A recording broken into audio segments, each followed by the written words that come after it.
Hola, yo soy Ruth Paco y te doy la bienvenida a este espacio donde vamos a compartir todo acerca del mundo de los negocios. Vamos a hablar de estrategias, vamos a compartirte tips, recomendaciones, vamos a hablar de finanzas, de inversiones y todo lo que tú necesitas como emprendedor para tu negocio.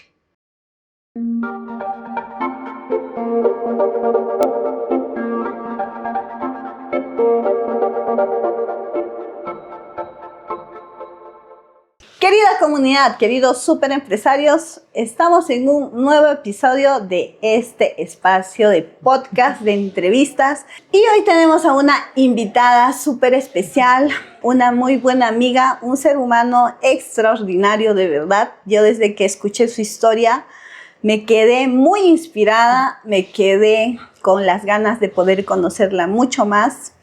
Y hoy en día lo tenemos en esta sala.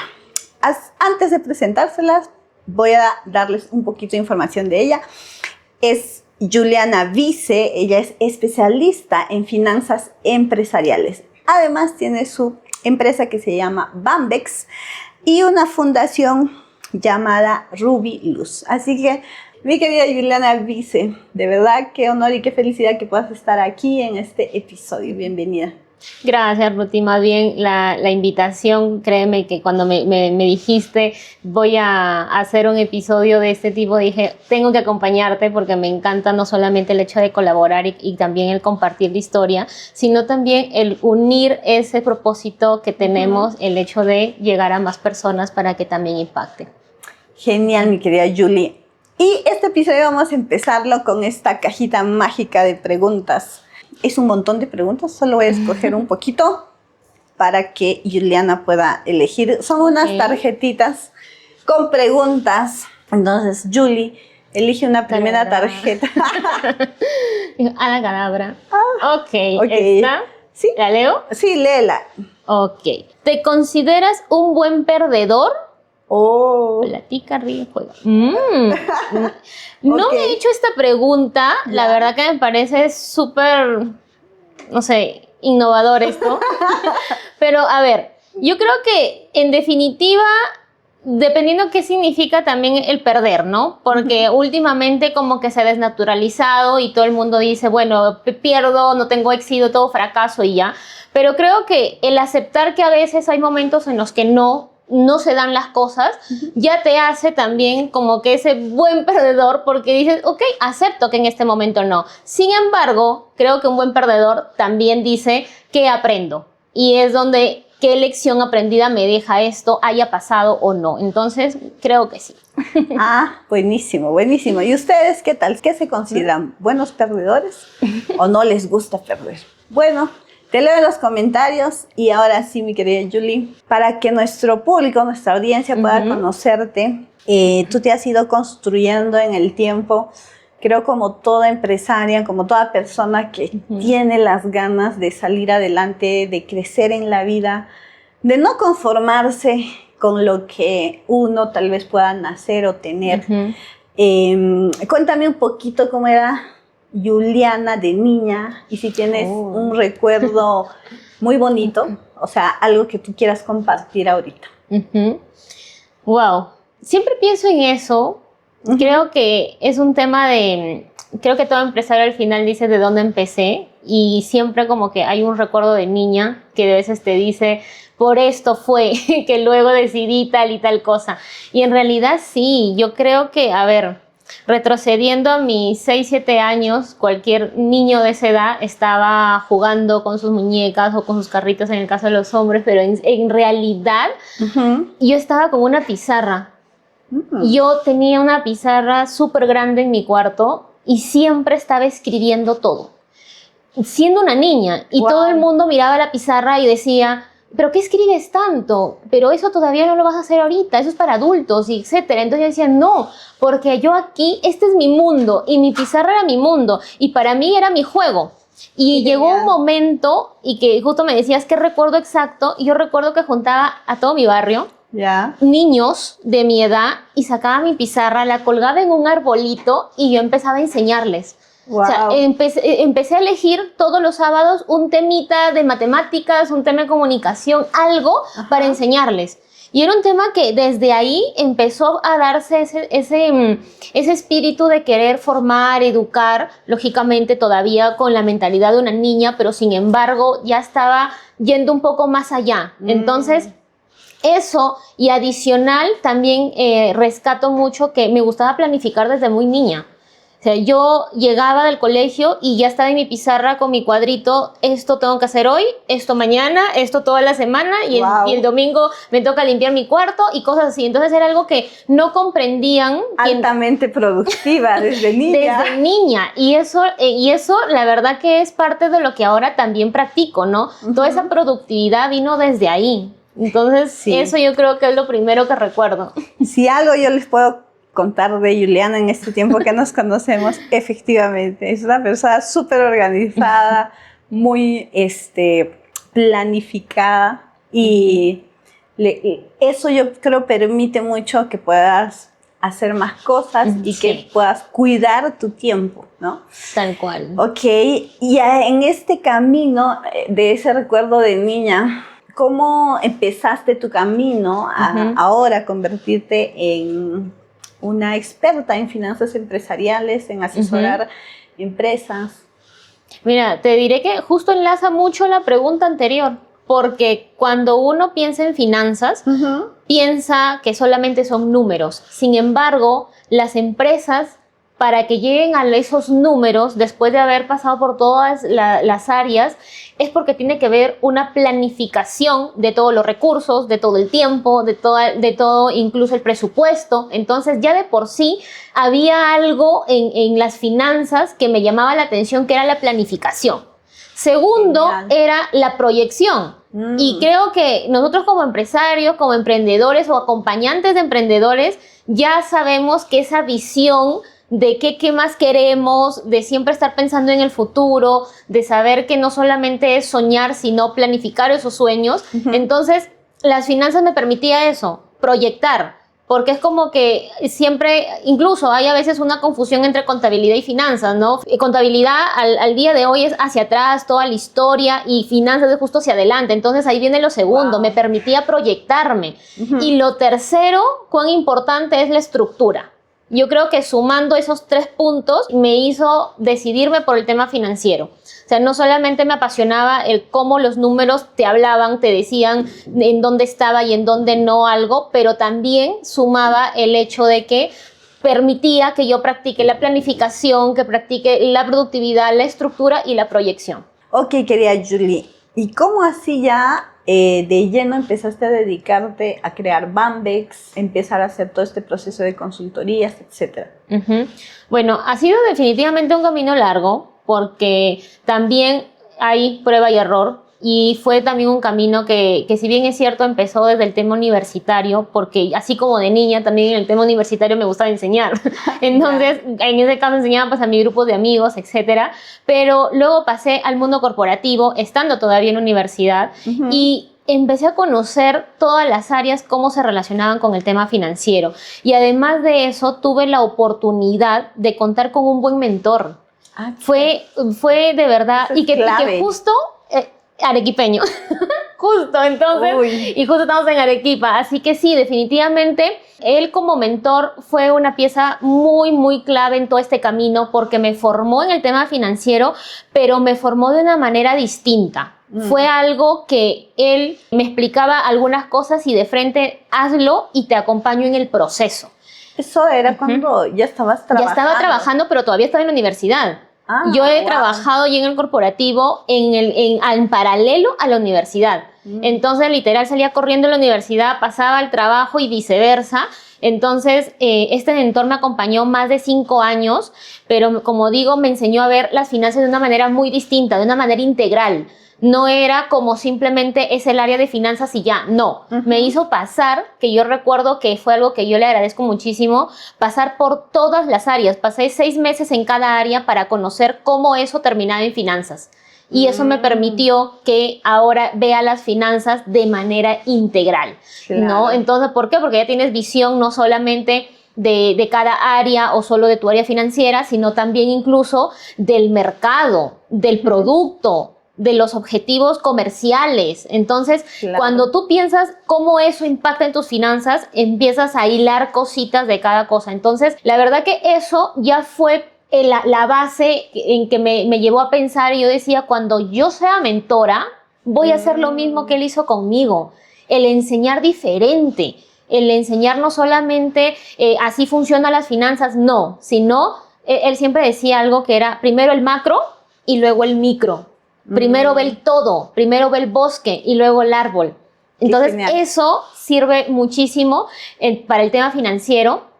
Y sobre todo porque luego de ese tiempo corporativo ya vinieron más temas también personales y todo, que justamente ahí es parte de mi historia, y que me llevó a tomar la decisión de decir, aquí corto en el tema corporativo después de 12, 13 años y empiezo ya a formar mi consultora, ¿no? Entonces, la consultoría ya tiene en este momento 8 años, pero Wow. ya los últimos 3 años ya son al 100%, ¿no? Porque antes lo compartí entre corporativo y también independiente, ¿no? Claro. Pero ahora ya 100% enfocada en eso. Has hablado esto de, mira primero el bosque y luego el árbol. ¿Qué significa en lenguaje sencillo eso para los emprendedores Ok. que dicen, uy, en las finanzas, ¿cómo es mirar el bosque?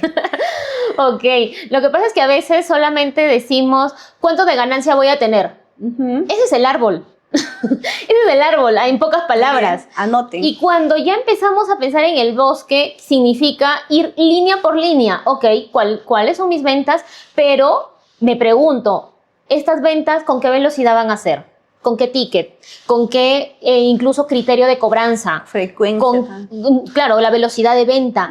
Por ejemplo, también cuando me compran algo, por ejemplo, para producto, porque es muy diferente en servicio, si me compran algo, hay algo que gatille la devolución del producto, entonces también tengo que proyectarla.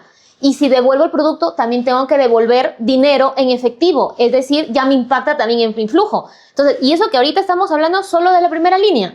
Cuando Claro. seguimos bajando con los costos, pasa lo mismo, con los impuestos, con el tema de intereses, si es que sacamos financiamiento. Entonces, ahí ya estamos viendo todo el bosque. Entonces, es muy diferente decir, vendo este producto y este producto tiene tal precio y voy a tener esta ganancia. No, ahí estamos evadiendo algunas cosas tan importantes que pueden voltearte tu ganancia, que pueden incluso generarte más pérdida que frente a todo el trabajo que estás haciendo, ¿no? Entonces, es importante que dentro del tema financiero siempre veamos absolutamente todas las líneas y cada una tiene sus propias aristas también. Claro, perfecto. Julie, un tema súper importante que tú acabas de mencionar y que fue el que tengas tu mentor. Entonces, ¿tú recomiendas tener mentores cuando, o sea, mi público es emprendedor, ¿no? A un emprendedor, ¿tú le recomiendas tener mentores y por qué? Mira, la respuesta es sí, sí y sí. Así de simple. Okay. Y creo que no solamente a quienes están iniciando o están en el proceso. ¿Tú tienes mentores? Sí. Yo tengo mentores. Entonces, imagínate todo el camino que hemos pasado y no solamente es decir, tengo un mentor cuando recién quieres saber qué hacer o cómo hacerlo, recién estés iniciando. En realidad, esto es algo tan necesario. Tuve la suerte de tener un mentor desde que estaba en la universidad y ya trabajando, y he tenido mentores prácticamente toda mi vida. O sea, de cada año voy incluso afinando qué tipo de mentor necesito. Si es que necesitas algo más operativo para que ordenes la casa, si es que necesitas algo más estratégico, sobre todo cuando los mentores ya están en esa etapa de decir quiero escalar, ya es algo más estratégico. Ya más bien tienes que ir dejando lo otro, ¿no? Entonces, yo creo que la importancia ahorita ya no sería opcional el tener mentor o no, porque tenemos que apalancarnos con ese acompañamiento de personas que ya pasaron por el camino, de personas que ya vieron cuáles son esos errores que se pueden cometer y que pueden acortar también nuestro camino, ¿no? Entonces yo creo que aquí ya es un tema de decir qué tan rápido quiero avanzar. Aprendiendo solo, por supuesto, podemos hacerlo, pero si es acompañado de personas que nos apoyan, por favor, ¿quién no? Y la verdad que no solamente hablando financiero, Estamos hablando de todo lo que incluye el tema de empresa, de estrategia, mentores de ventas, mentores de escalamiento. Exacto. Y es más, a lo tema personal, porque si estamos bien nosotros, está bien nuestro negocio también, ¿no? Entonces yo, por ejemplo, tengo mi mentor espiritual, tú has sido mi mentora también en todo el tema justamente de estructurar la nueva era de Bambés Consultora. Y tengo otros mentores, entonces en realidad ver cuál de toda nuestra rueda de vida necesita ese apoyo y esa potencia de una manera muy distinta, y definitivamente los mentores ahí son claves. Buenísimo. Creo que Juliana le ha dado todas las pautas del por qué deberíamos todos tener mentores. Y ya con esto, Julie, me gustaría también que puedas compartir. Ahorita, ustedes ven a una Julia con una empresa, con una fundación, que ha tenido sus mentores, que ha ido avanzando en la vida, pero todo este camino, yo creo que el camino de todo empresario no es color de rosa, ¿no? Y tenemos siempre desafíos, tenemos retos, entonces... ¿Qué sientes tú o podrías compartirnos como de los retos más grandes que te ha tocado atravesar y cuáles han sido esos aprendizajes con ese reto? Mira, yo creo que el reto más grande que he tenido ha sido, que es justo creo que la base de mi historia, y ha sido el hecho de haber pasado el cáncer y de haber sobrevivido al cáncer. Me pueden ver ahorita súper bien, pero sin embargo han sido más de una década padeciendo el cáncer, sufriendo de muchos dolores. Yo creo que mucho jugó el tema de la mentalidad, Ruth. La mentalidad que tuve en cada uno de esos años, porque te diré que todo lo que he creado ha sido en ese tiempo. Yo estaba estudiando, todavía universidad, ya estaba en el corporativo con mi mentor, ya estaba trabajando a 1000 por hora, aprendiendo y metiéndome en el mundo financiero, y ya estaba con el tema de cáncer. Me operaron 1, 2 veces y yo seguía. La tercera operación creé la consultora, la siguiente operación creé la fundación, la siguiente operación creé el blog. En realidad ha sido un reto que más bien a mí me impulsaba. Nunca estuvo en mi mente decir, no voy a poder hacer esto porque estoy sufriendo de cáncer. Nunca. Y eso es algo que yo también siempre me pregunto. Antes me lo cuestionaba porque yo decía, ¿cómo es posible que ni siquiera diga esto? Pero en realidad, más bien esa mentalidad de nunca pensar en que no podía es lo que me permitió hacerlo, ¿no? Y a medida justamente de que yo venía preparándome con mi mentor, estudiando, pasando operaciones, pasando tratamientos, yo seguía creando. Y mi mentalidad cada vez que me operaban era, listo, 1 mes, 2 meses de recuperación porque tengo que salir a crear algo más, porque tengo todavía que aportar. Pensaba en mis proyectos y eso hacía que me pare siempre de la cama. Te aferraste a la vida, a los sueños. Tal cual. Y te diré que incluso anecdótico o no, yo decía... Cuando planificaba una operación parecía que estaba planificando algo financiero, porque yo agarraba mi Excel y hacía mi cuadro comparativo, mi FODA. ¿Qué hay en este? Y ahí cómo pega el tema financiero o de planificación o productividad en decisiones tan importantes a nivel personal. Eso me sirvió incluso a tomar decisiones en qué momento era el momento apropiado para operarme. Por ejemplo, en pandemia fue la mastectomía que me hicieron y tú veías mi cuadro comparativo diciendo cómo se encuentra ahorita el tema de salud en el Perú para operarme, cómo se encuentra ahorita el tema económico, es antes o después de la pandemia que debería entonces operarme. Luego el tema incluso del clima, porque si estás en frío es mucho mejor que en calor. O sea, ¿te imaginas todo ese FODA que uno hace a nivel de empresa? Yo lo estaba haciendo a nivel de personal. Entonces, eso... Y yo no estaba en que no voy a poder o algo va a pasar mal. No, sino esto, doctores, ¿cuánto tiempo tengo de recuperación? Tanto tiempo. Ok, en 2 meses ya estoy creando un proyecto, ya estoy... Eso fue, creo que, parte de lo que a mí me impulsaba. Definitivamente nunca fue... O sea, fue un reto, sí, pero nunca fue una excusa. Al contrario, fue un impulso. Por eso es que me gusta mucho la frase que tu historia sea un impulso y no la excusa. Anoten, me gusta. La voy a patentar. Anoten, por favor. Patentar. Y, o sea, yo no me imagino, mi querida Julie, de verdad, cuando yo escuché tu historia, era como, o sea, como una persona que está, o sea, con cáncer. Y yo, o sea, creo que no he tenido ningún familiar, sí, ninguno que tenga ese reto, pero sí he tenido una hermana que, bueno, ha tenido otra, bueno, tiene todavía un proceso de un reto con su salud. Entonces, yo sí he vivido ese lado porque en el caso de ella, o sea, no podía ejercer su carrera porque no había un tratamiento, ¿no? Entonces, para ella sí fue muy difícil avanzar y gracias a Dios también salió en ese proceso. Mi hermana sí pasó por procesos de mucha, o sea, como de enojo, de rencor, de depresión, como de encerrarse en su mundo y decir, o sea, ya no hay esperanza para mí, la vida se acabó. Yo he visto eso con mi hermana y era algo muy duro también, o sea, en mi caso, verle y decir, oye, es como, ¿cómo ayudamos a, cómo le ayudo? O sea, y eso es lo terrible, ¿no? Porque no hay un tratamiento, no hay una esperanza de que en 10 años, en 5 años, si sigues esta receta, pues te sanas. Y eso era muy complicado para mí. Y en tu caso no pasó eso, como, no sé, quiero imaginarme cómo tomaste la noticia o cuando te enteraste, tú cómo seguiste en la vida. Sí, mira, lo que pasa es que yo también viví esa parte, porque la viví con mi mamá.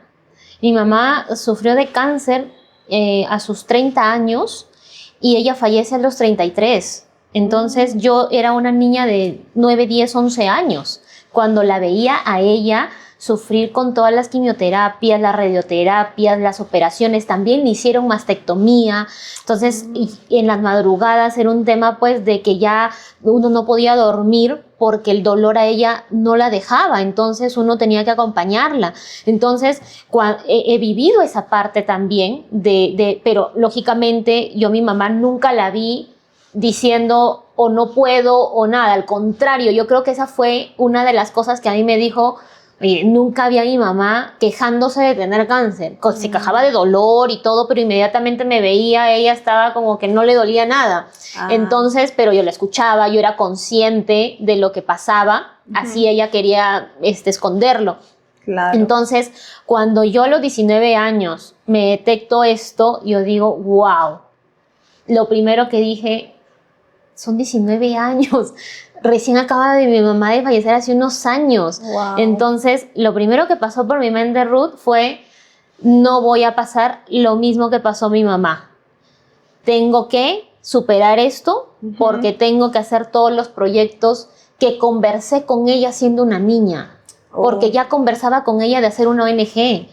Ya conversé con ella de querer luego formar algo para yo enseñar. Entonces, ya desde ahí yo ya iba creando eso que cuando yo me enteré de esta noticia, inmediatamente le dije al doctor, listo, ¿qué hay que hacer? ¿Operación? Opere. Saque todo lo que tenga que operar, pero tengo que seguir porque no me voy a ir a acostar a una cama a llenarme solamente de quimioterapias que me postren y luego se acabó la vida. Claro. En realidad decidí verlo de otra manera y así fue como vi cada operación. Pero fue duro, por supuesto, 19 años. Luego pasaron 10 años y cuando ya estaba en los 30 años y me hice la mastectomía, dije, es la edad de mi mamá incluso. Ella fallece y yo estaba justamente en esa edad en que ella fallecía. Entonces fue todo casi iba calzando hasta con eso, hasta con las edades. Y yo decía, tengo ahorita la edad que mi mamá tuvo cuando ella se fue. Tengo que seguir. Y me operé todo y yo era la que buscaba a los médicos. Tomen decisiones drásticas, yo estoy dispuesta, pero necesito que ustedes las ejecuten, necesito que ustedes me operen, ¿no? Terminé hasta en Cuba haciéndome también una operación. No funcionó, seguí hasta que dije, no, saquen todo. Entonces, mastectomía Y lógicamente, de todas maneras, no es que a un 100% no te dé garantía, pero sí te permite por lo menos reducir riesgos para que puedas seguir continuando pues con tu vida, ¿no? Y luego chequear, ¿no? Claro. Así es. Por eso les decía, queridos amigos, antes de empezar esta entrevista, que cuando escuché su historia me inspiró mucho, y seguir en la vida con retos como estos, de verdad no es sencillo, ¿no? No es sencillo. De verdad, nuevamente mi admiración, admiro tu fortaleza, tus ganas de seguir. Hablaste de tu fundación, me gustaría más que puedas compartir cómo nace la fundación, quiénes, no sé, tal vez haya público que quiera aportar a la fundación. Entonces, yo creo que estamos para ayudar y servir también. Así es, y has dicho justamente una palabra clave, el servicio. Uno de los pilares que manejo en mi marca personal es ese. O sea, yo manejo tres pilares. Uno es la gestión, y justamente acompañado de la gestión financiera o gestión del tiempo, por eso que también amo la productividad. Luego el servicio, y finalmente el tema de la reflexión, que intento siempre a través de mi blog, por ahí, tratar de llevar reflexión sobre esto. Pero el tema del servicio es algo que me acompaña también desde niña. Lo hablaba con mi mamá, decíamos, cuando tengamos más adelante cómo hacerlo, vamos a poder ayudar, porque lógicamente fuimos una familia con escasos recursos, con mucha necesidad. Y nosotros decíamos, quiero ayudar en esto, y planificaba con ella, soñábamos. Entonces, cuando ya yo estaba justamente saliendo de la mastectomía, la operación más fuerte, literal, ahí fue donde dije, tengo que, todo lo que hacía año tras año, que lo hacía de manera personal, que organizaba por ahí ayuda, etcétera, dije, tengo que hacer algo más grande, y la única manera era formalizar una ONG. Yo ya había pedido en varias ocasiones los años anteriores, tocando puertas de ONGs, cómo podía ayudar, porque yo decía, yo puedo ayudar porque como me gusta planificar, me gusta organizar, estoy segura que si yo entro a una ONG puedo ayudar de muchas formas. Y lo hacía, porque por ejemplo, en la época del fenómeno del niño, el último que hubo en Piura, yo me comí toda la responsabilidad de organizar toda la ayuda de 23 médicos cubanos acá, por 3 meses. Luego me encargué de hacer lo mismo para un aluvión que hubo en Canchaque de Piura también. Entonces es como que yo siempre lo venía haciendo, pero me dije, si hago esto formalmente, y esto va también para emprendedores, no solo para organizaciones no lucrativas, si lo hacemos formalmente, podemos tener mayor alcance. Podemos llegar a más personas, a más inversiones, a más crecimiento. Entonces, sirve para todo en realidad. Entonces, creé la ONG, y por supuesto, con el homenaje de mi mamá, Fundación Rubiluz, que es el nombre de ella. Y ahí fue donde dije, tiene que ser por ella. Muy bonitos, ¿verdad? Sí, Rubí, justo luz. Y justamente el eslogan, ¿no? Así es, correcto. La piedra preciosa. Tal cual. Entonces, todo eso como que iba encapsulando un propósito más grande de decir el servicio. Y dije, ok, aquí hay algo mucho por hacer, y empecé. Y algo curioso que pasó, Ruth, fue, y que también es importante para empresas, también como para ONGs, y que ahí lo descubrí, es que cuando yo lancé la ONG, dije, ok, necesito ahora embajadores que me ayuden a llegar a más personas. Y de pronto, muchas personas, empresarios, personas naturales, etcétera, empezaron a llamarme para ser embajadores sin que yo los llame. Ellos me decían, Juliana, como sé que tú lo vas a liderar, yo quiero ser parte. Y eso fue como que, wow. Esto quiere decir confianza, seguridad, porque ya sabemos que las ONGs tienen una historia también de decir, no, que no todas las ONG ayudan, o algunas lavan dinero, porque es la realidad. Algunas se han convertido también en eso, ¿no? Entonces, tenía un gran reto también a nivel de poder sacar mi ONG de una manera diferente. Y se unieron más de 45 embajadores nacionales e internacionales. Terminé el año pasado en Puerto Rico representando al Perú con la ONG. Entonces yo decía, wow. Y al momento, más de 20 campañas realizadas ayudando a tantas personas, ¿no? Fundación Rubiluz. Y por supuesto, justo lo que tú decías. En redes sociales, en todas las redes sociales, Fundación Rubiluz. si quieren ser voluntarios, embajadores, la verdad que hay de todo. Hasta tengo alcancías también que pueden estar en sus emprendimientos, siempre con el tema de querer ayudar a más personas. Vamos a conversar de eso no hemos hablado, ¿por qué? Se me olvidó por completo. Sí. Es que hablamos de negocios. Y nos hemos olvidado de eso. Sí, así es. Ok, yo creo que toda persona siempre quiere dar, ¿no? Y no necesariamente es dar dinero, sino tiempo como tú y esfuerzo. Conocimiento, tiempo, Tal esfuerzo, cual. Sí. un abrazo, o sea, muchas cosas. Así es. ¿Sabes? Ahora que estabas hablando, Julie, me gustaría saber cuáles son esos logros de los cuales tú estás orgullosa en todo este tiempo. Wow. Pues 3 logros, para que no sea difícil. A ver, en principio, el principal logro es el tema de haber superado el cáncer, ¿no? Y que lo puedo decir ¿verdad? como haber superado porque sabemos que no hay garantía, pero he superado 10 años de cáncer, 5 operaciones, una mastectomía que me hizo pisar fondo y todos los días tiraba toalla y recogía toalla. Entonces, ese es el principal logro. Sin eso no hubiera podido hacer el resto. Lo segundo, definitivamente creo que ha sido el tema de crear la consultora, porque me permite, así como tú, también llevar conocimiento a empresas y a personas. Y creo que también ese es un tema importante porque estamos apoyando a la educación. Y justo esa educación es lo que va a permitir que sigan creciendo. Entonces, eso que yo desde niña hacía en una pizarra, creo que yo digo ahora, wow, ese es un logro definitivamente. Ajá. Y el tercero sí lo llevo hacia el tema de la ONG, ¿sabes? Porque es un impacto diferente. Estamos hablando de un impacto social. Sí. El ayudar al momento a más de 700 personas, niños, abuelitos, madres, etcétera, de toda la parte sierra en extrema pobreza. Eso, ver a esas caritas de estos niños que te dicen, yo quiero hacer esto de grande, vale más que cualquier cosa. Claro. Más que un gracias, más que nada, porque uno lo hace no solamente, no para que te digan gracias, no para que te aplaudan, no. Lo haces para que esos niños, cuando sean grandes, salgan y también hagan lo mismo, porque uno ha pasado por esas necesidades. Eso sí es cambiar vidas, ¿no? O sea, eso sí es como sembrar hay una frase muy conocida, ¿no? Los niños son el futuro del país, ¿no? Sí, pero es diferente decirlo que hacer algo. Exacto. Eso sí es sembrar. Oye, tú no sabes.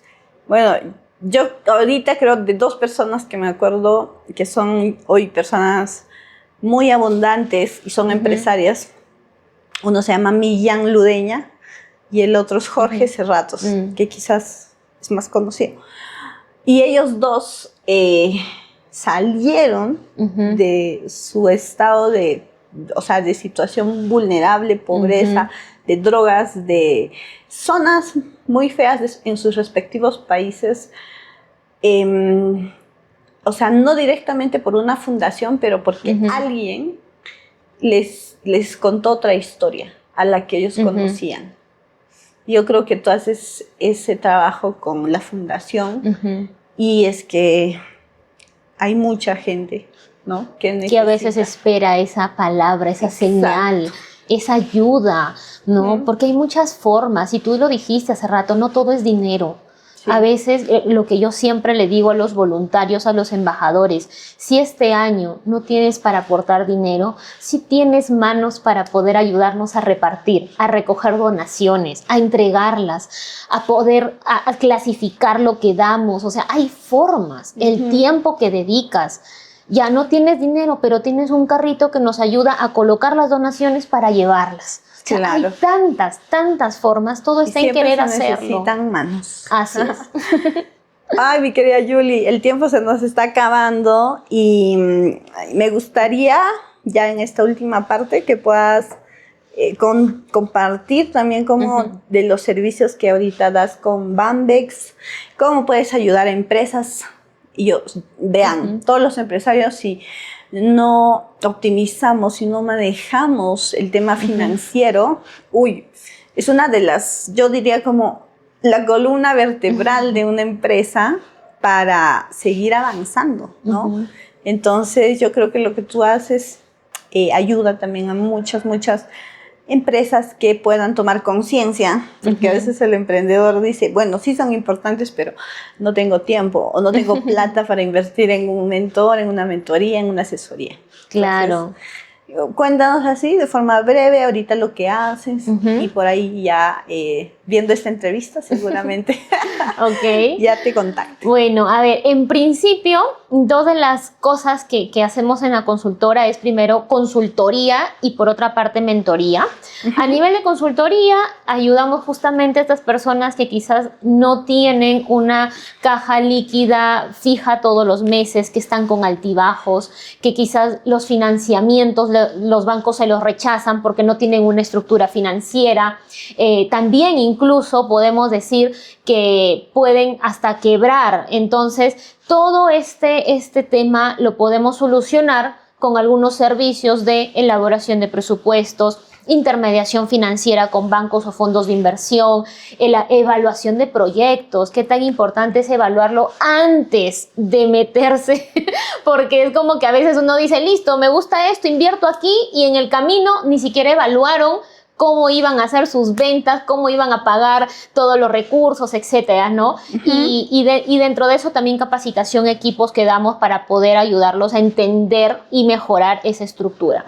Por otro lado, las mentorías a nivel financiero, si es que son principiantes a nivel de finanzas, profesionales que quizás son de otras áreas y que es tan importante que un marketero conozca de finanzas para que pueda incluso medir sus campañas, la rentabilidad de sus campañas, cómo los abogados, cómo incluso hasta los médicos pueden mejorar todo esa expertise Su solamente. Así es. Tanto de ventas y de retorno. Tal cual. ¿No? Y entonces muchas personas ni siquiera le ven la relación, y creo que esto es algo tan fundamental para cualquier carrera. Y por supuesto también ahora que hemos encajado un producto específico que es plan financiero para marcas personales, ¿no? Para que justamente sepan cómo proyectar esos servicios que dan. Entonces, una cosa es consultoría y por otra cosa mentoría, pero, y ahí también te agradezco bastante, Ruth, porque justamente con tu mentoría es que empecé a crear nuevas ramas a través de el conocimiento y talento que uno tiene. Y empecé a sacar ebooks. Y ya tengo también acceso recursos súper accesibles a través de ebooks. Así que si quizás no tienes para una mentoría o para una consultoría, también puedes con el autoaprendizaje, con ebooks. Y si no... ¿Cómo va la escuela financiera de finanzas? Tal cual. ¿Cómo se llamaba? Finansapiens. Entonces, sí. y otro producto que encontramos fue la escuela, ¿no? También damos talleres, damos clases, también de manera grupal. Entonces, la verdad que hay para todos los gustos, así que, y para todas las etapas, ya sea que estés iniciando, ya sea que sea tu emprendimiento, tu marca personal, tu empresa, para cualquier etapa y para todos los, también para un tema de accesible para cada estilo, hay para todo. Así que por ahí estamos ayudando. Buenísimo. Únanse a Finansapiens. A Finansapiens, a Bambés Consultora, a Fundación Rubiluz, a Código Gris, a Juliana Vice en todas las redes. Claro que sí. Ahí está. Se adelanta un poquito, pero ya. Aquí tengo unas preguntitas para hacerte, Julie, que van a ser 3 preguntas, respuestas rápidas. Ok. ¿Ya? Entonces, primera pregunta. Cuando piensas en la palabra exitoso, ¿quién es la primera persona que se te viene a la mente? La primera. La primera. Mi abuelo. César Vice, mi abuelo, murió hace 2 años. Creo, tal cual como mi historia, empezó de la nada y creó una compañía muy grande. ¡Wow! Sí. Estás destinada al éxito. El gen. Está en la sangre. Sí. Ok. Si tuvieras otra profesión, ¿cuál sería? Filosofía. ¡Oh, wow! Totalmente. Ya. Y si tuvieras la oportunidad de tomarte un tecito, un café, un postrecito, con alguien que tú admiras en toda la historia, sea vivo o esté ahorita ya muerto, fallecido, ¿quién sería? Uno de mis mentores, Gustavo Ruiz. Oh. Uno de mis mentores. No es un personaje muy público, porque es más hacia lo espiritual y lo vive tal cual, pero él es uno de mis mentores que me está ayudando justamente en todo ese crecimiento y el equilibrio que uno necesita. Definitivamente él, porque no está cerca tampoco. Entonces, tener la oportunidad de poder sentarme con él a tomarme un tecito de Munanki sería espectacular. Perfecto. Ay, bien, mi querida Julie. Hemos llegado al final de esta entrevista. Espero de verdad que les hayamos podido aportar muchísimo valor. Y si quieres ser parte de este podcast, recuerda suscribirte, recuerda activar la campanita para que te recordemos los videos que subimos. Subimos videos cada sábado en la mañana. Mi querida Julie, tus palabras finales para terminar este podcast. Nada, agradecerte, me encantó. La verdad que cada vez que comparto contigo, Ruth, siempre hay algo ahí que toca fibra. Así que en definitiva espero que cada una de las palabras que hemos tocado en este episodio les sirva mucho. Creo que aquí, tanto con Ruth como conmigo, siempre estamos con toda la apertura, no solamente de querer siempre el poder aportar información, enseñanza, etcétera, sino también de escuchar. Y creo que también es algo que uno va aprendiendo en el camino, sobre todo cuando es empresario. Busquen el equilibrio. Definitivamente estamos hablando de desarrollo personal, de desarrollo también empresarial, intelectual, espiritual, etcétera, físico, definitivamente. Y nunca olviden que la historia que tienen tiene que ser su impulso y no su excusa. Gran frase. Nos vemos. Chau, chau.